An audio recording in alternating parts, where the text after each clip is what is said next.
Thanks so much for joining me here on the Foundations of Liberty. And this is a series here on the Chris Spangle Show and Liberty Explained. So if you're not a subscriber to the Liberty Explained feed or the Chris Spangle Show feed, for that matter, if you're over in LE, but you can find these episodes individually over in the Liberty Explained feed.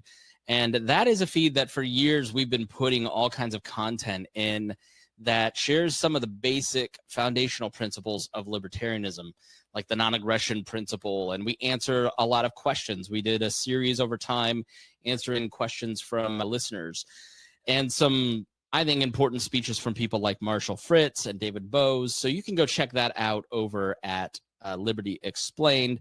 There's also a Substack, Liberty Explained, where we've got a bunch of different resources that you can access over there. So you may not have listened to the introduction, but let me give you a little background on why I want to do this series and a warning, okay? I'm not a scholar. My background is talk radio. It started in talk radio in 2004, started as a Republican, became disillusioned during the Ron Paul years, became head of the Libertarian Party for 4 years from 2008 to 12, started this podcast in March of 2012, and have done libertarian content for a long time. Okay, so I've been around the philosophy, and I feel like libertarianism isn't getting a good shake right now because so many think tanks and podcasters are chasing clicks and views on TikTok and other places, and that is best when you give red meat using current events. We're not going to talk current events here. Maybe occasionally as an example, but we're going to just drill down back into the philosophy and the basics of libertarianism. I would say after 20 years, I am not necessarily struggling with the principles, but maybe some of the application. And we'll see, maybe along the way. The point of this really is for me to be thinking about these things and talking about them with you and then hearing your feedback. So I want to hear your feedback, chris@chrisspangle.com. If you've got notes, corrections, comments, I'll try to add some of those to future episodes, and we'll have a dialogue between you and I along the way. But you can get this on YouTube over, look for Chris Spangle. You can find these videos there, or you can find them in these two podcast feeds.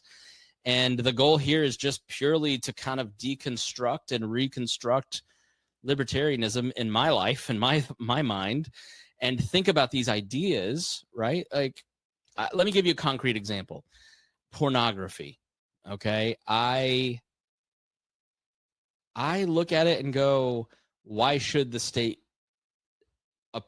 compel people? Why should they suppress people's honest choice?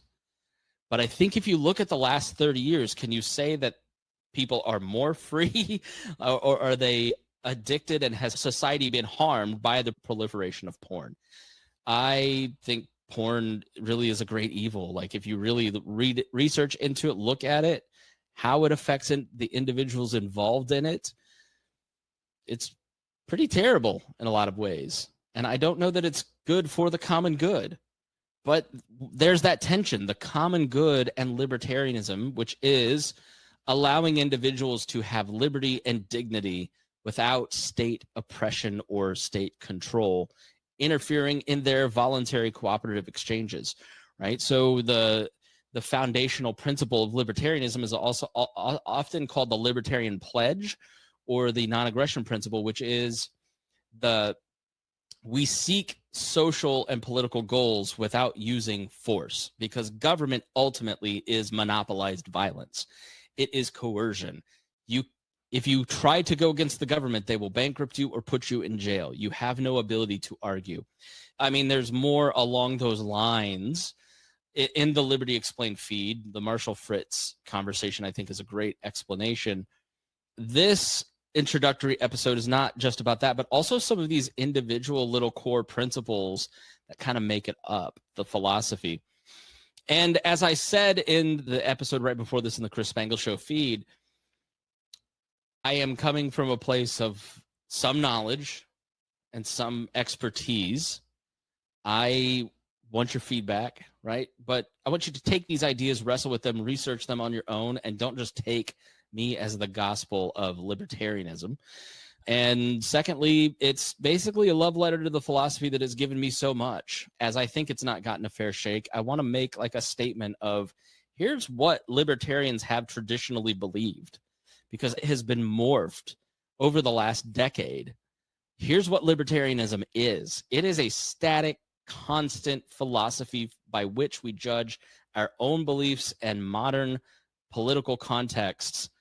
And it is unchanging truth in many ways.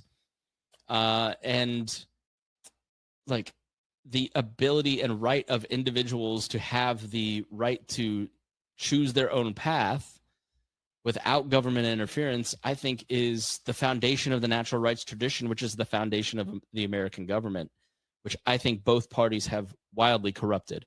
So it's a bit of a statement to preserve, here's what libertarians have traditionally believed over the last 75, 80 years.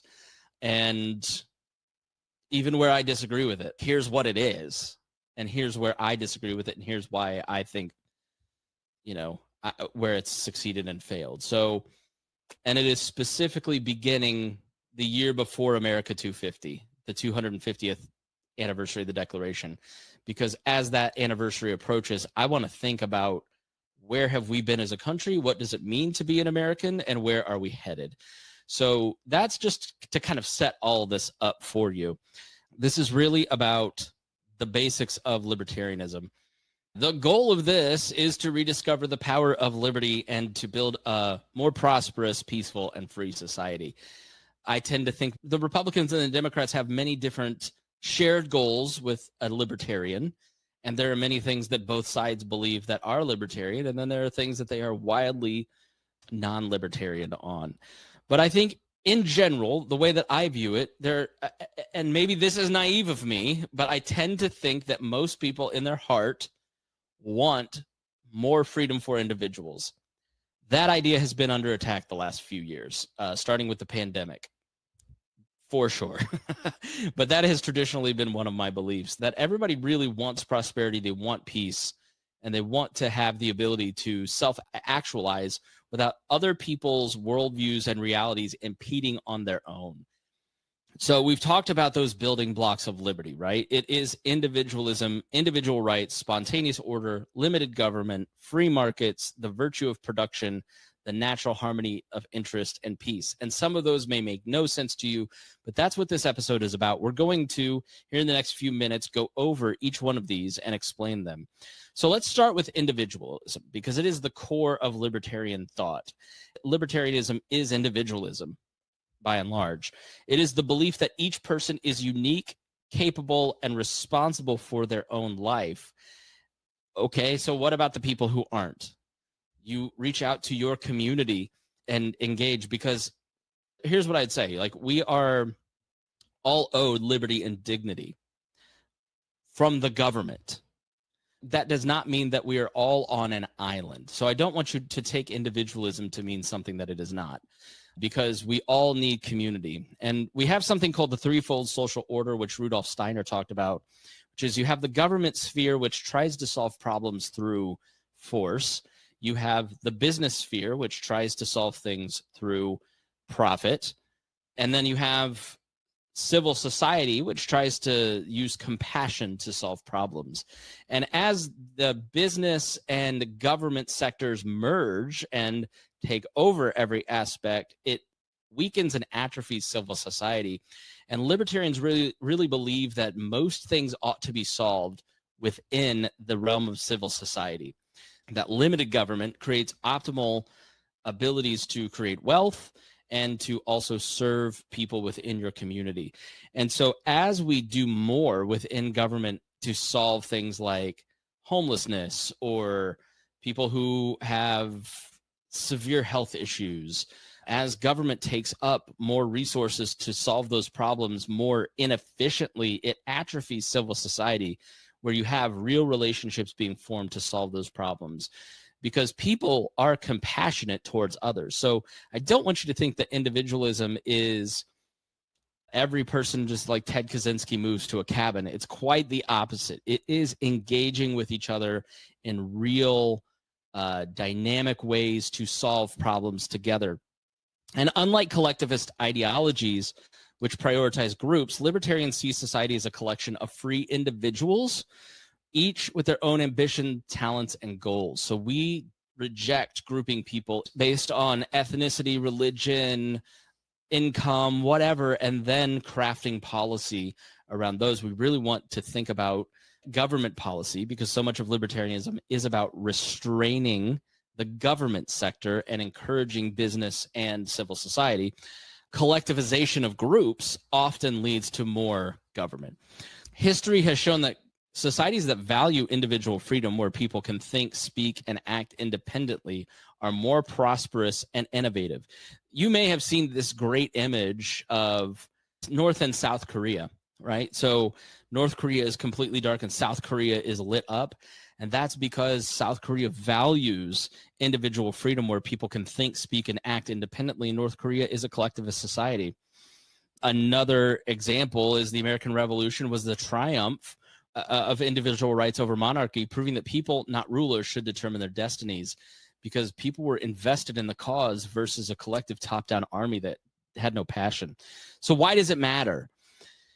Without individualism, society becomes ruled by the interest of the powerful rather than voluntary cooperation. When people are treated as mere members of a group rather than unique individuals, freedom disappears.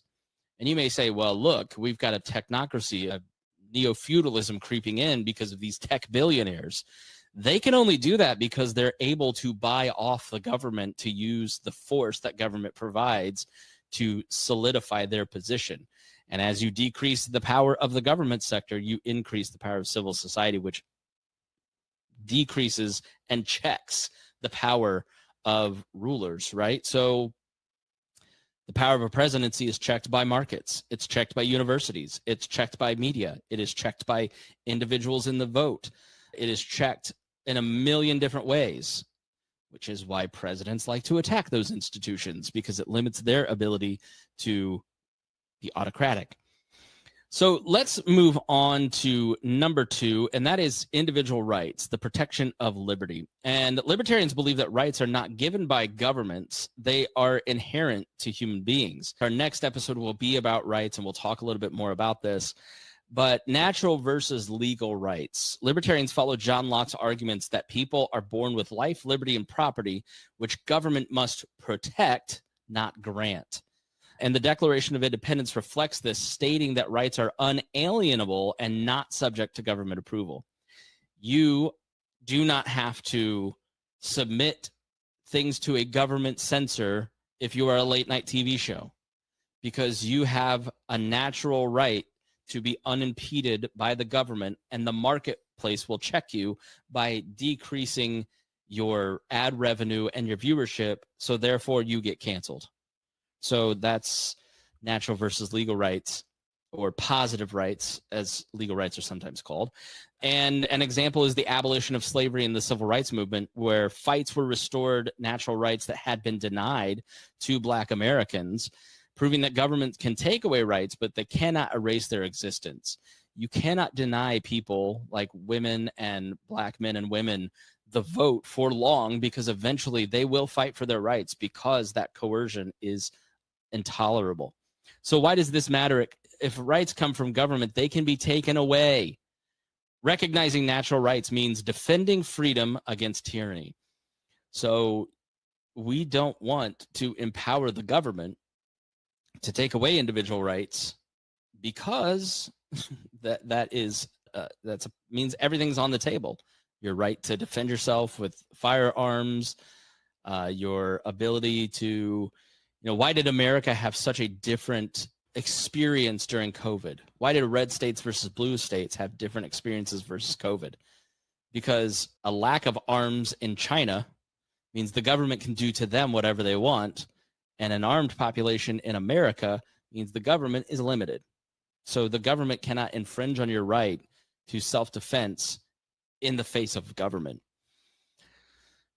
Next is spontaneous order, which is society without central planning. So how does it work if you're not having elites planning how to order society? And this is, I think, one of the things that I love most about libertarianism. Is one of the most powerful libertarian insights that complex societies emerge naturally without central control. Hayek has something called the knowledge problem, where one individual person can't know everything and how to order society, because it's just impossible for one person to know things. Like, talk about current events for a living in front of 1,000 people, and you can say I have read 4 hours on this topic, and 15 people will give you information about that one single topic that you didn't know. Well, that's because everybody has these experiences and expertises in life, and we're all kind of feeling at the elephant, and collectively we realize it's an elephant. So you can't have government control things like language or trade or cultural traditions. They develop through voluntary human interaction. They're negotiated by individuals through, I want to associate with you or not. And that's how culture's ultimately created. An example, again, is language. Like, the English language was not planned by the English government. It just developed naturally over time of communication. Excuse me. I went full Joe Biden there. So Hayek describes spontaneous order, and Hayek is like a great philosopher in the early 20th century around many of these classical liberal ideas. So liberal, not meaning like progressive, Hillary Clinton, Barack Obama, but liberal is an older term that was adopted by FDR and the Democrats to mean more progressive. Libertarians are classical liberals like Hayek, Mises, and others who believe in these principles. Okay, so Hayek describes spontaneous order as the result, quote, the result of human action, but not of human design. And it proved that decentralized decision-making works better than top-down control. So why does this matter? Central planning disrupts natural processes, and it creates inefficiencies and shortages. This is the argument against tariffs, right? So when you implement a tariff and you raise the cost of importing goods from China, that good isn't shipped to China because the bill went from $2,000 for the shipment to $150,000. So then you put people out of business, right? You're interfering in the spontaneous order of the marketplace as a government. And when left free, people create better solutions than any government that they can plan. So let's move on to limited government, preventing tyranny. This is going to be a controversial one, okay? Libertarians believe that government is necessary, but its power must be limited to protecting freedom. I will be honest with you, I am not an anarchist. I've never been an anarchist. I don't intend to be an anarchist, and the older I get and the more experience I get with people and watching things in the news, I just don't think anarchism can happen where there is a complete and total absence of government. I don't think that libertarianism and anarchism are the same thing. I think they're two distinct things. And I believe that there has to be some monopolization of force, for instance, in things like courts, for justice to actually occur. And I think anarchism tends to trade justice for freedom, and I'm not about that life. But some would argue and say that the only true vision of libertarianism is anarchy, where there is anarcho-capitalism with free markets, or anarcho-communism, where people are communes working together. That's not going to be my definition, but there's a million different types of resources out there that talk about this idea. But I'm going with limited government, okay? And we'll debate how much government over the course of these episodes. But libertarians believe that government is necessary, but its power must be limited to protect freedom. That government power naturally expands unless restrained. And history proves that when unchecked, governments erode individual liberties. That is why it is important to have checks and balances within your government. That is why it is important to have decentralized government. So in America, we have federalism. So the federal government does one thing, and it's broken into 3 branches, and they must deal with state and local governments, and the state and local governments can check. So township government checks county government, which checks state government, which checks federal government. And so there's a bunch of different pieces where power is broken up in different places within our government to keep each one branch from, or one level of government from getting out of control. A lot of that has been under assault for a long time, and we're seeing the fruition of that, I think, under the current administration, where we're now moving towards a parliamentary government, which is the power in control at the top gets to say what happens in government at every level. And that is not the founding. The founding is really this idea of limited government with checks and balances, and the rule of law being supreme versus the whims of a political party or movement or individual politician. So the Bill of Rights, for instance, exists to protect citizens from government, not to give the government the power to regulate our speech, but it denies them the ability to regulate our speech. So we've talked a little bit about why it matters, but just let's put a fine point on it. The smaller and more restrained the government, the less likely it is to violate personal freedom or interfere in people's lives. So let's move on to free markets. Free markets, the power of voluntary exchange. A free market is a system where people engage in trade, production, and innovation without coercion. So free markets allow entrepreneurs to solve problems, create jobs, innovate. An example is like the rise of Amazon and Apple and the smartphone, right? Good or bad, the smartphone, and look how much it has been innovating and changing over the last 15 years without government regulation. They did it through competition and consumer choice and not through government mandating. Eventually, these companies get so big that they go to the government. So OpenAI in the news today, which powers ChatGPT, is giving the federal government ChatGPT free and integrating itself into the federal government system. And that is a way for them to protect their position from the marketplace by using that monopolization of force. Government restrictions like excessive regulations and tariffs stifle economic growth and limit opportunity. Economic freedom creates prosperity, innovation, and wealth, benefiting everyone and not just the powerful. So if you look at global poverty since 1990 because of free trade, entire countries are lifted out of poverty in a fantastic way. So let's move on to number 6, the virtue of production. This one sounds like, what is that? Well, wealth is created, it is not taken. And a major economic misunderstanding is the belief that wealth is just like a fixed pie. And libertarians don't believe that. Wealth is created, it is not merely distributed. The more value people create, the more wealth there is for everyone. An example of that is the Industrial Revolution.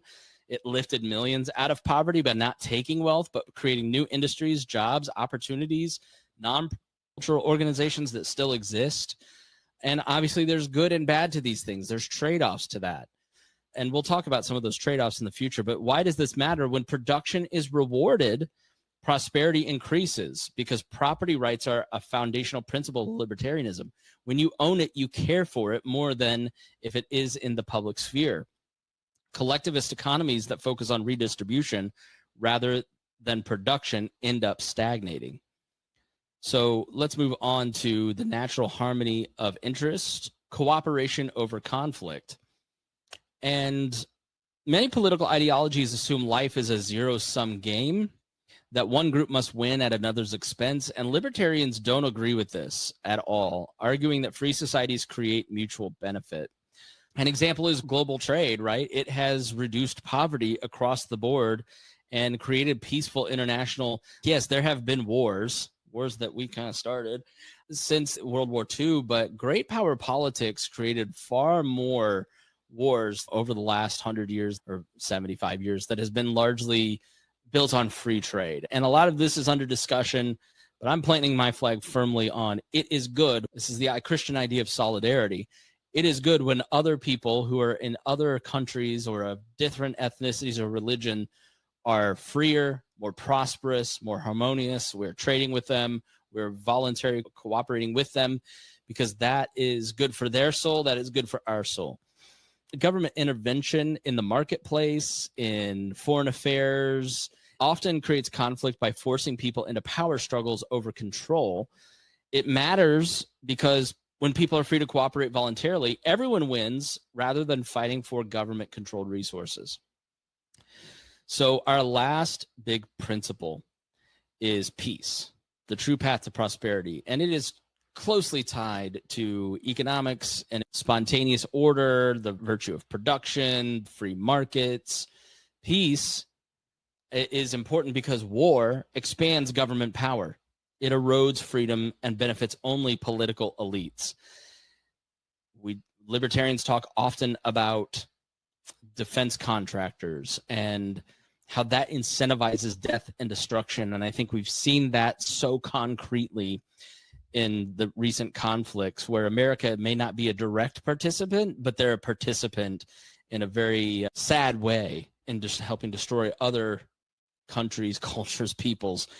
The war on terror, for instance, led to mass surveillance, trillions in debt, lost civil liberties. And I would argue the lie about weapons of mass destruction is really the accelerant that started the mistrust that has led to the breakdown of American political order in the last decade.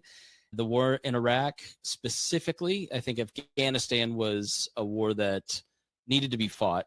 You needed to go over and destroy training camps for Al-Qaeda in Afghanistan. But Saddam Hussein, while a state sponsor of terror, was not involved in the attacks. The war on terror just wrought so much cultural destruction, political destruction, economic destruction, and it allowed the government to take on more powers. I saw Jonah Goldberg, who's a conservative commentator, say today in response to something that the Homeland Security said, his response to what they said was, to everybody who said back in the day that Homeland Security was a bad idea, I apologize. Because when you allow war to give powers to one party in one government, eventually the other party will be in power, and war is the justification to do a lot of these things that erode our liberty and the dignity of people around the world. So we advocate for diplomacy and trade over military intervention as often as possible. We do believe in just war. We don't think that we're not pacifists, but libertarians are often peace first.